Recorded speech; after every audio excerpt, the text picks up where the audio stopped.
우리 옆에 계신 분과 이렇게 인사합니다. 주님이 우리를 받아주셨습니다. 이렇게 합시다. 주님이 우리를 받아주셨습니다. 예.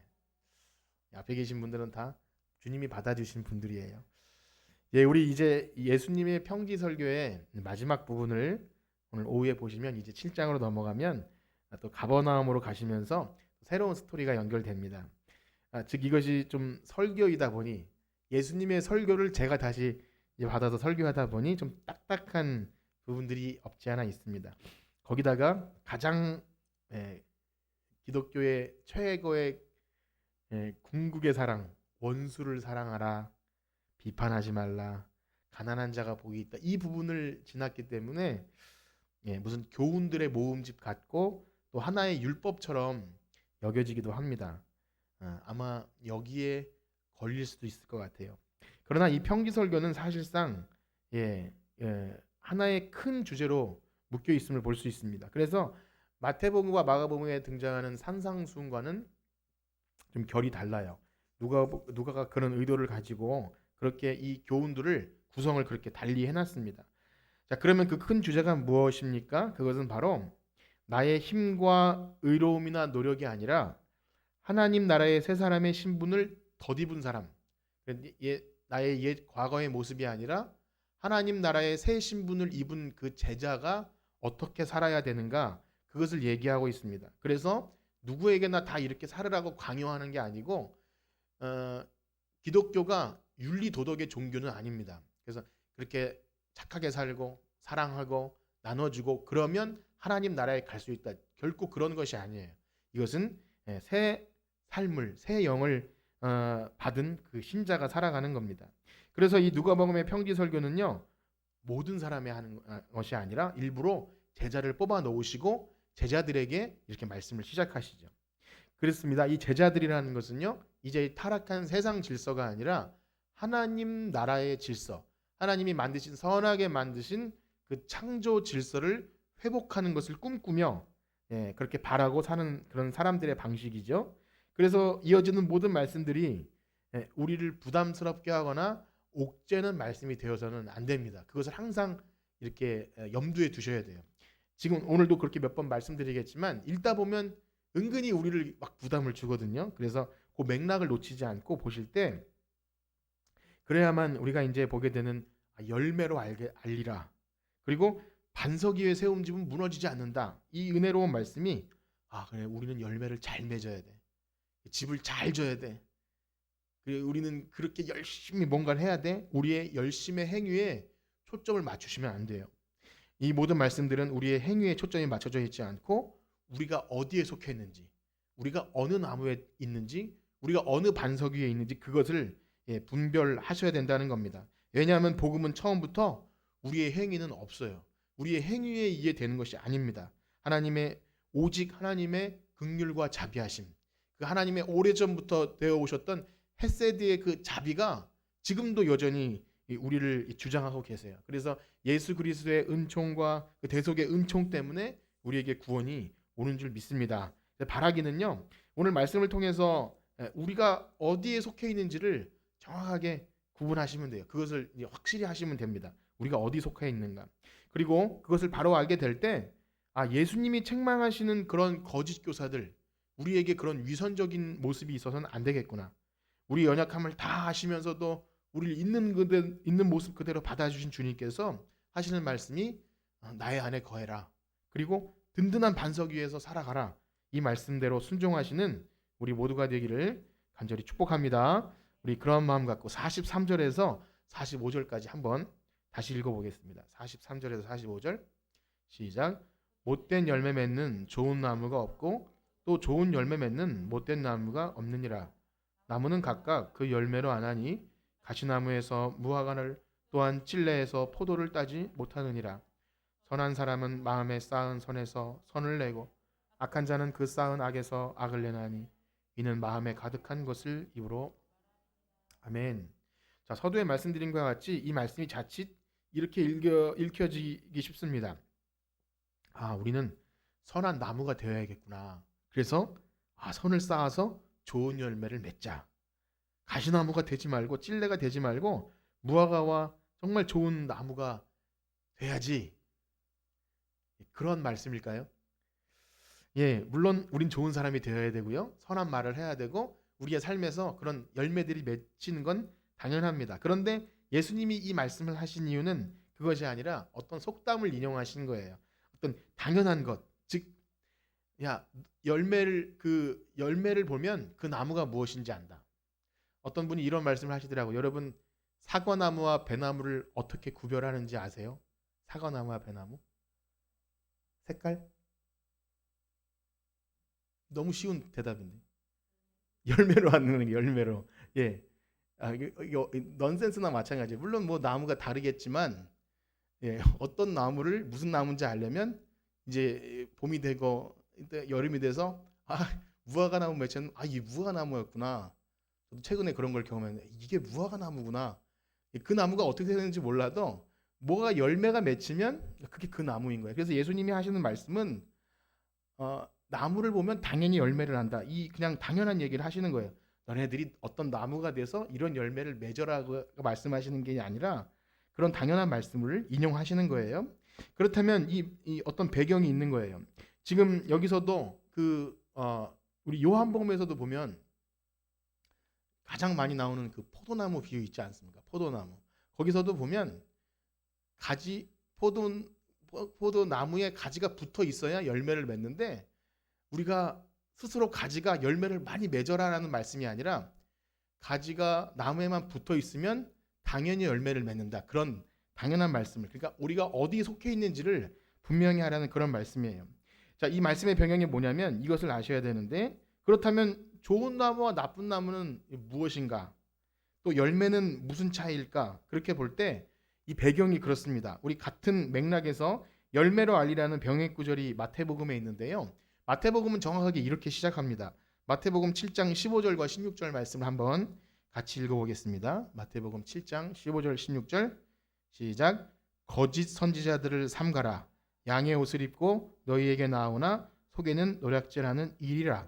그들의 열매로 그들을 알리니 가시나무에서 포도를 또는 엉겅퀴에서 무화과를 따겠느냐. 의미가 굉장히 명확해지죠. 여기서는 거짓 선지자들이 그렇다는 것입니다.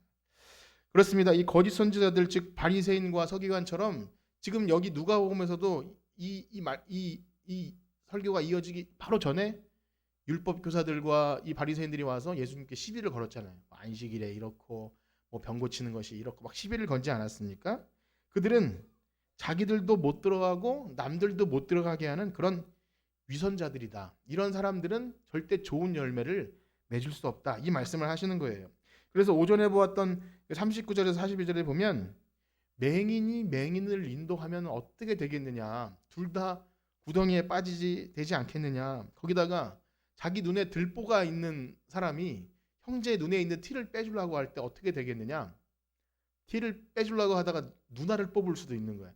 자기는 들보 때문에 보이지가 않으면서도 형제에게 조그만 티가 있는 걸 빼려면 둘 다 죽는 거예요. 맹인 교사나 아니면 이 들보 얘기나 서로 다 둘 다 죽는다는 그런 말씀입니다.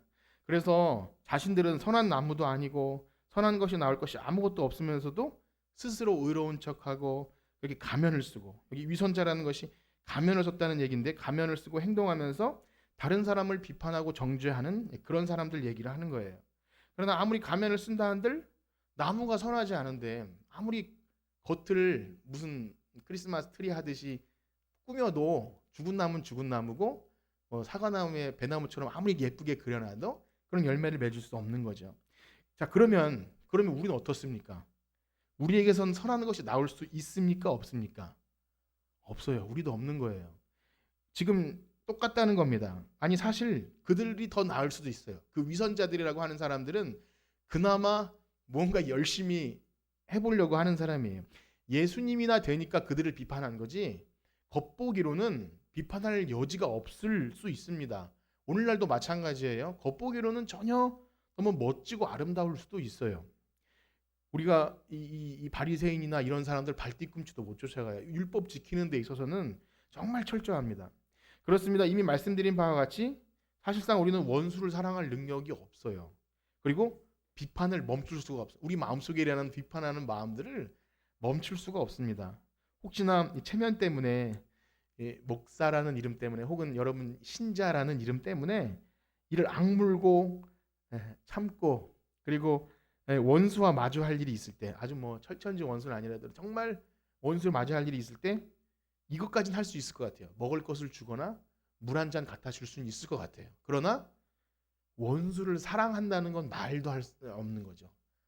예, 우리가 막 어디 뭐 정신 이상이 되지 않고선 그렇게 될 수가 없는 거예요. 그러나 말씀드린 바와 같이 우리가 주님께 붙어 있으면 그것이 가능해지기 시작한다는 거예요. 그러니까 좀 더 설명을 드리겠습니다. 주님께 붙어 있다는 의미는 바로 이거예요. 나는 아무런 선한 능력이 없음을 인정하는 거죠.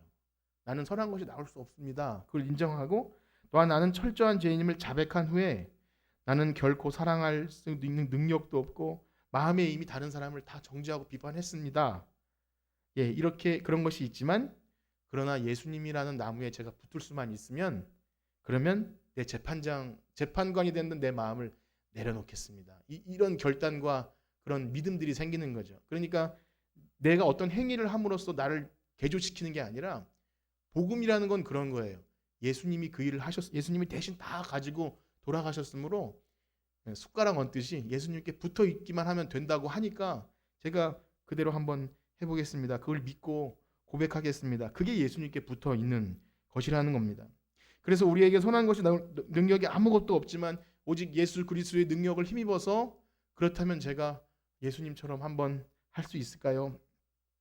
그래서 우리가 고민해야 될 것은 단지 이겁니다. 내 삶에 열매가 없게 느껴질 때 예수님을 믿음에도 불구하고 뭔가 나한테 계속 마찬가지일 때 이것을 고민해야 돼요. 내가 예수님께 제대로 붙어 있는 것인가? 그것이 바로 기도와 말씀입니다. 우리가 늘 기도하고 새벽 예배하고 여러분 큐티 묵상하면서 하는 것이 뭐냐면 내가 예수님께 제대로 붙어 있는가? 이것을 늘 고민하셔야 돼요. 그러니까 내가 어떤 행위를 바로 잡아서 의로워지거나 아니면 좋은 신자가 되려고 하는 노력이 아니라 물론 그 노력도 하셔야겠지만 예수님께 제대로 붙어 있는가가 더 정확히 선행되어야 합니다. 그런데 결국 그것이 안 될 때 어떻게 된다는 거죠? 우리 46절에서 47절까지 읽어보겠습니다. 46절, 47절 시작. 너희는 나를 불러 주여 주여 하면서도 어찌하여 내가 말하는 것을 행하지 아니하느냐?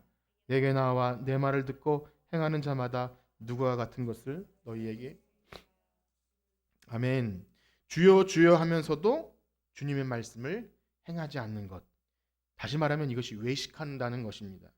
즉 분명히 입으로는 주여라고 하는데 주여 물론 이 주여라는 것이 약간 해석의 여지가 있는데 그냥 선생님일 수도 있고 아니면 정말 그리스도를 주로 고백하는 그 주일 수도 있어요.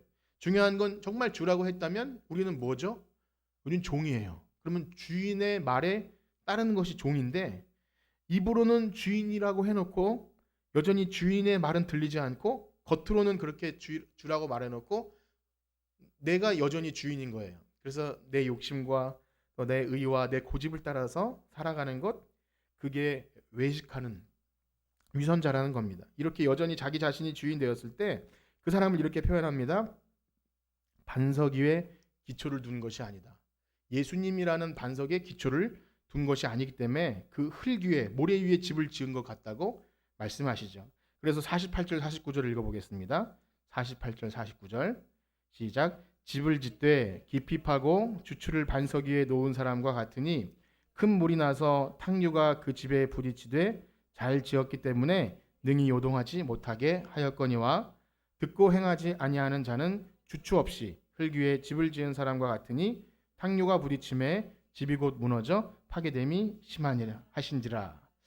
여러분 느끼셨는지 모르겠지만 지금 또 이 부분을 읽으면서 가만히 들어보면 어디가 또 힘들고 절망되지 않습니까?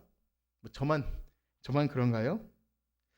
왜냐하면 여기서 이 흐름을 잘 따라오다가도 제가 서두에 말씀드렸는데 놓치는 것이 뭐냐면 우리가 잘 부르는 찬송가 중에 잘 짓고 잘 짓세 우리 집 잘 짓세 이 가사가 있어요. 후렴이 잘 짓고 잘 짓세. 그래서 그 가사에 보면 세운 공력 따라서 영영상벌주리 그래요. 무섭죠. 우리가 잘 지었고 잘 지어야 세운 공력. 그런데 여러분 여기서 강조하는 것이 뭐냐면 어떻게 집을 잘 짓느냐가 아니라 어디에 기초를 뒀느냐예요. 어디에 기초를 뒀느냐. 그 예수님 되시는 반석 위에, 물론 그 찬송가도 보면 만세 반석 위에다 우리 집 잘 이렇게 마무리되긴 하지만 아주 아주 섞여 있어요. 우리의 신앙이 그렇게 우리의 공력과 예수님이긴 하지만 그래도 우리가 잘 지어야 된다는 것이 섞여 있습니다. 그러나 예수님 말씀은 나의 세운 공력 따라 결과가 나오는 것이 아니라 예수 그리스도 되시는 반석 위에 제대로 서 있느냐, 그것이 핵심이라는 거예요. 만약에 그렇지 않으면 여기 보면 큰 물이 나고 탕류가 와서 이제 막 위태로운 상황이 됐을 때 버틸 수가 없다는 거예요. 예수 그리스도의 그 반석 위에 복음 위에 세워지지 않으면 우리의 행위는 언제든지 불타는 거예요.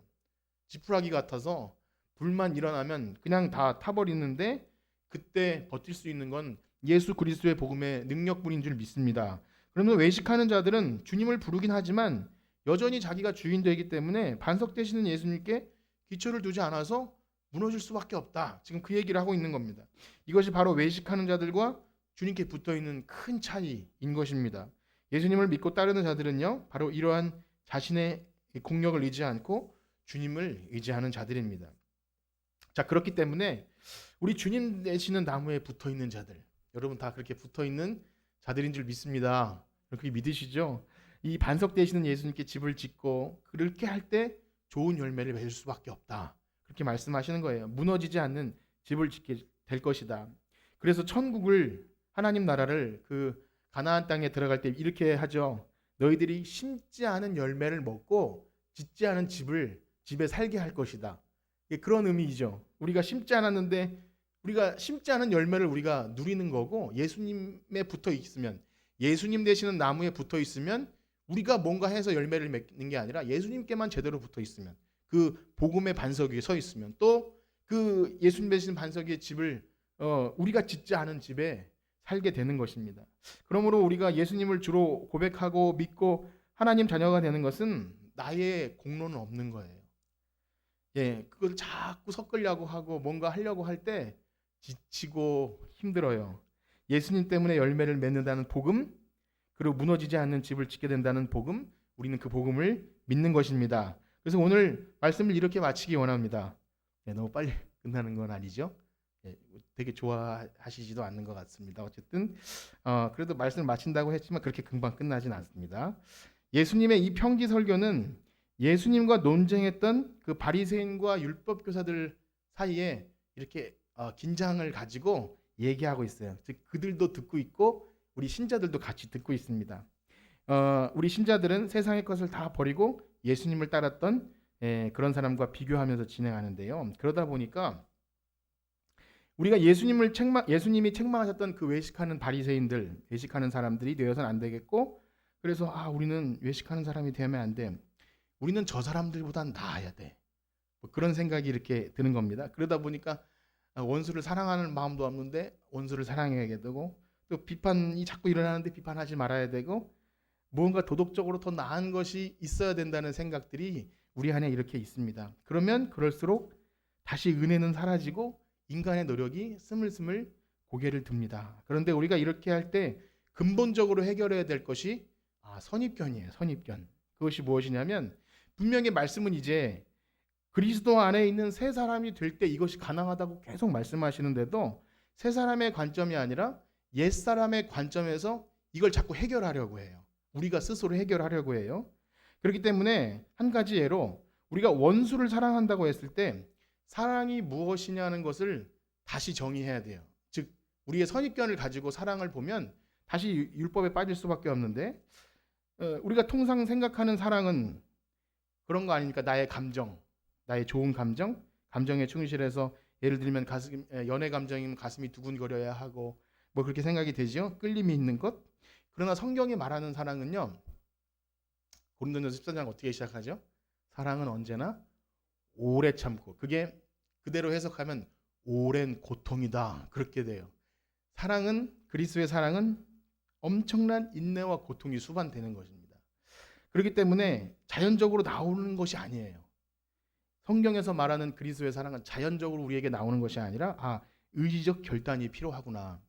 그렇게 볼 때 마치 어떤 연인이나 부부가 성숙하면 성숙할수록 연애 감정이 끝났다 할지라도 세상 사람들은 이렇게 말하더라고요. 전우애로 살고 있다고. 전우애. 많이 싸우고 같이 아이들과 투닥거렸지만 의지적으로 전우애를 가지고 산다 그래요. 자식이 또 미워 보일 때도 그 자식을 버리지 않고 사랑하는 것은 또 여전히 그 희생이 된다는 것, 그것도 여전히 사랑이겠죠. 두근거림이 사라졌다 할지라도 함께 살면서 그 사랑이 없다고 하지 않습니다. 즉 우리가 사랑이라는 것을 생각할 때 교회는 사랑이 없어 라고 말할 때 세상적인 관점을 가지고 보면 그 교회는 사랑이 예수님 다시 오실 때까지 있을 수가 없는 거예요. 그냥 세상 사람들이 말하는 좋아해 주는 것, 그것일 수 없는 것입니다. 그러한 측면에서 외식이라고 하는 것, 오늘 계속해서 나오는 위선 외식이 만약에 우리 마음에도 없는 행동을 하는 거라고 생각하면 우리 항상 위선자들이에요. 우리 마음에 없는 것을 하는 것을 외식이라고 표현한다면 우린 계속 위선자들이에요. 예. 하지만 예수님 말씀하시는 위선은 그런 것이 아니에요. 우리도 때로는 마음에 없는데 인사하잖아요. 그렇죠? 내가 정말 힘들고 지친데도 웃으면서 인사해 줄 때도 있어요. 만약에 그것을 위선이라고 한다면 우린 다 위선자가 되어야 되는 거고, 또 정말 참고 싶지 않지만 참을 때도 있고요. 기다려주고 싶지 않지만 기다려줘야 할 때가 있어요.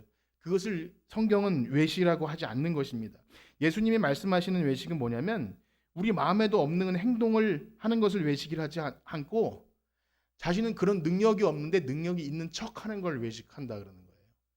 그러니까 나는 맹인인데 내가 맹인인 걸 인정하지 않고 맹인을 이끌어내는 사람. 그리고 내 눈에 들보가 있는데 들보가 있음을 인정하지 않고 계속 티를 빼주려고 하는 그 사람이 위선자고 외식이라고 하는 것입니다. 즉 맹인이나 들보가 있는 사람이나 동일한 것은 뭐냐면 자기가 맹인이면서도 맹인을 인정하지 않고 들보가 있으면서도 들보가 있다는 것을 전혀 알려고 하지도 않고 결코 인정하지도 않는, 그래서 끝까지 나는 옳고 저 사람이 틀렸다고 말하는 그것이 외식이고 위선이라는 겁니다. 그러므로 우리 신자들이 외식하고 위선자들이 아닐 수 있는 것은 오로지 한 가지 방법은 우리가 하나님 앞에 언제나 죄인임을 자백하는 거예요. 인정하고 하나님 저는 항상 그렇습니다. 그걸 고백해야 되고 사람들을 대할 때도 내 판단이 항상 틀릴 수 있다는 것을 인정하셔야 돼요. 내가 틀릴 수 있고 그래서 내가 누군가 나를 지적하고 틀렸다고 말하면 기분 나쁘게 생각하지 않고 삐지거나 상처받지 않고 그렇지 내가 그럴 수 있는 사람이지를 부드럽게 받아낼 수 있다면 그 사람은 정말 외식하는 사람이 아닌 거예요. 우리는 언제나 겉과 속이 다릅니다. 그러나 그것을 외식이라고 하는 것이 아니라 다름을 인정하지 않고 계속 내가 옳다고 말하는 것, 그것은 우리의 성격이 좋거나 이제 예의 발라서 그렇게 되는 것이 아니라 계속 말씀드린 대로 내가 주인이 아니라 예수님이 주인이다. 재판장 되시는 분은 오직 하나님이시다. 그것을 우리가 믿고 고백할 때 그것이 가능해요. 내 마음속엔 여전히 그게 인정되지 않아도 저 사람이 틀렸고 내가 맞다고 아무리 내가 내 그 타락한 이성으로는 그것이 돼도 아니야 하나님이 판단하실 거야. 그것이 되면 우리는 위선자가 되지 않는 것입니다. 오늘 바라기는요. 우리가 입으로만 예수님을 주로 고백하고 여전히 내가 주인된 그런 위선자가 되지 않기를 축복합니다. 우리 자신을 솔직하게 하나님께 가지고 나가세요. 그리고 형제 자매들에게 내가 언제든지 틀릴 수 있다는 것을 전제로 말을 하셔야 됩니다. 내가 이렇게 주장했지만 그러나 다른 사람이 아니라고 말하면 우리 아이들에게 하는 게 있어요. 인정해. 그래서 뭐라고 말하면 인정을 빨리 하고 틀릴 수 있다는 것을 인정하고 그렇게 할 때 서로가 서로에게 하나님이 창조하신 선한 모습을 찾아가는 건 줄로 믿습니다. 그렇게 부단히 주님께 매달려 갈 때 이 세 사람들이 모인 공동체가 이미 하나님 나라가 시작된 줄 믿습니다. 그러니까 나의 연약함, 나의 틀림, 또 그 내게 사랑이 없음을 그대로 인정하고 그러나 예수님께 붙어 있기만 하면 우리의 그 주추가 그 반석 대신 예수님께 있기만 하면 우리는 하나님 나라의 백성이다. 이것을 고백하고 인정하는 것이 바로 교회인 줄 믿습니다. 그렇게 우리 교회가 삶으로 예배하는 하나님이 기뻐하시는 위선자들이 아닌 하나님의 귀한 새 사람들이 모인 공동체가 되기를 간절히 축복합니다. 우리 이 찬양 드리고 마칠 텐데요. 내가 주인 삼은 모든 건 내려놓고 이 가사에 보면 그 반석 위에 서리라. 예수 그리스도 대신 그 반석 위에 설 때 우리는 가식적이고 우리 속엔 여전히 더러운 것이 있어도 예수 그리스도의 보혈의 능력을 힘입어서 우리는 그 반석 위에 설 수 있음을 우리 고백하며 이 찬양 드리시고 기도하고 마치겠습니다.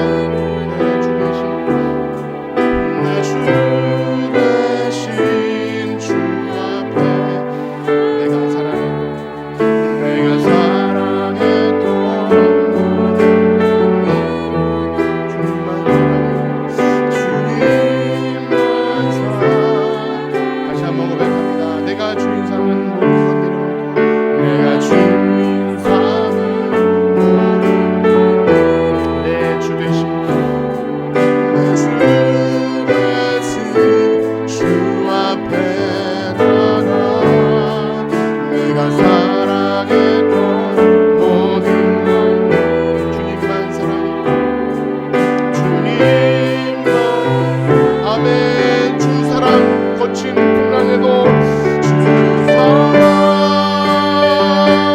거친 풍랑에도 기쁨마다 나를 잠잠케 해 주 사랑 내 영혼의 반석 그 사랑 주 사랑 거친 풍랑에도 주 사랑 거친 풍랑에도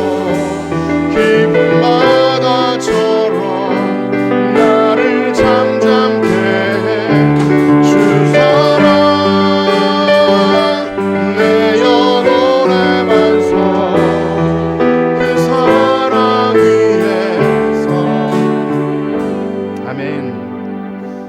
우리 한 해를 마무리하고 또 새로운 한 해를 맞이하는 이때 우리 교회를 돌아보길 원합니다. 커다란 문제는 없지만 우리 안에 사랑이나 또 자비나 긍휼이나 이러한 것들이 뭐라 그럴까요? 아예 드러나기를 포기했는지도 모르는 그런 냉랭함이 있음을 고백합니다. 그러나 우리가 완전해지지 않아도 사랑이 막 넘치지 않아도 우리 옆에 계신 성도님들은 다 주님이 받으신 그러한 하나님의 귀한 보배로운 존귀한 그러한 존재들입니다. 그러므로 우리가 주 앞에 나와서 교회에서 신앙생활하고 무슨 말을 해도 아무도 우리를 비판하지 않고 아무도 우리를 정죄하지 않습니다. 그렇게 할 때 진정 그것이 예수 그리스도의 반석 위에 터를 놓은 주님의 교회입니다. 우리 그런 교회 되기를 소원합니다. 우리 각자가 그러한 마음 가지고 하나님 솔직하게 또한 진실하게 사람들을 대하고 그렇게 사랑할 수 있는 우리 모두가 되게 하여 주시옵소서. 우리 이렇게 주의 이름 주여 부르짖고 기도합니다. 주여 주여 주여 하나님 우리를 불쌍히 여겨 주시옵소서. 하나님 우리 안에 있는 사랑과 하나님 우리 안에 있는 겸손과 자비와 하나님 그것이 어찌 처음부터 없었던 것처럼 드러낼 생각도 하지 못하고 또한 아버지 아무것도 하지 못하는 너무나 하나님 안타까운 상황 가운데 있음을 주님 고백합니다. 하나님 말씀을 더 많이 듣게 하시고 기도를 더 많이 하게 하시고 하나님 앞에 우리 자신을 더 솔직하게 내어놓게 하여 주시옵소서. 하나님 다른 어떤 것은 아무것도 하지 않아도 하나님 먼저 주님 앞에 우리의 환부를 그대로 드러내게 하여 주시옵소서. 우리의 연약함과 미련함 우리의 사랑 없음과 우리의 위선적인 것들 숨기지 않고 주님께 솔직히 고백하며 나아갈 때 우리가 서로를 바라보는 그 눈빛들이 하나님이 맨 처음에 만드신 그 창조하신 아름다움을 회복하는 하나님 나라가 하나님 여기에 임할 줄 하나님 믿습니다. 하나님 그런 교회 되게 하여 주시옵소서. 우리의 삶이 예배가 되고 우리의 예배가 삶이 되는 하나님 단지 이 예배 시간에만 경건한 척하는 것이 아니라 하나님 어디서 누구를 만나도 예수 그리스도의 향기가 나오며 하나님 예수 그리스도의 그 반석 위에 우리의 교회가 세워지며 우리의 신앙이 하나님 예수 그리스도의 그 나무에 붙어서 선한 열매를 맺는 하나님의 귀한 열매를 맺는 우리 모두가 되게 하여 주시옵소서. 하나님 우리가 무엇을 보고 신앙생활합니까? 무엇을 바라보고 살아갑니까? 하나님 오직 예수 그리스도 반석 되신 예수 그리스도 주님 앞에 우리의 죄와 하나님 모든 허물이 다 가리워질 때 우리는 성도를 사랑할 수 있고 우리는 자비와 하나님 용서를 베풀 수 있습니다. 하나님 비판하지 않을 수 있습니다. 우리 안에 하나님 그러한 사랑하는 마음이 있게 하여 주시옵시고 도저히 내 힘으로는 감당할 수 없는 그것들을 하나씩 해나갈 때 역시 복음은 살아있다고 하나님 예수 그리스도의 복음의 능력이 있다고 우리의 입술로 고백할 수 있는 우리 모두가 되게 하여 주시옵소서. 십자가의 도가 멸망하는 자들에게는 미련한 것이지만 구원을 얻은 우리에게는 하나님의 능력입니다. 그 하나님의 능력이 살아있어서 우리의 마음과 심정과 한절과 골수를 찔러 쪼개며 하나님 그 능력을 가지고 사랑을 할 수 있는 하나님 섬길 수 있는 우리 모두가 되게 하여 주시옵소서. 하나님 감사합니다. 이제는 우리 주 예수 그리스도의 은혜와 하나님의 무한하신 사랑하심과 성령님의 교통하심이 오늘 말씀을 듣고 주여 주여 하면서 말씀을 행하지 않는 것이 아니라 주님 그 나무에 붙어 반석 위에 집을 세우며 주님 복음 위에 살아가기를 작정하는 성천교회 성도들 머리 위에 이제로부터 영원토록 함께 있을지어다. 아멘.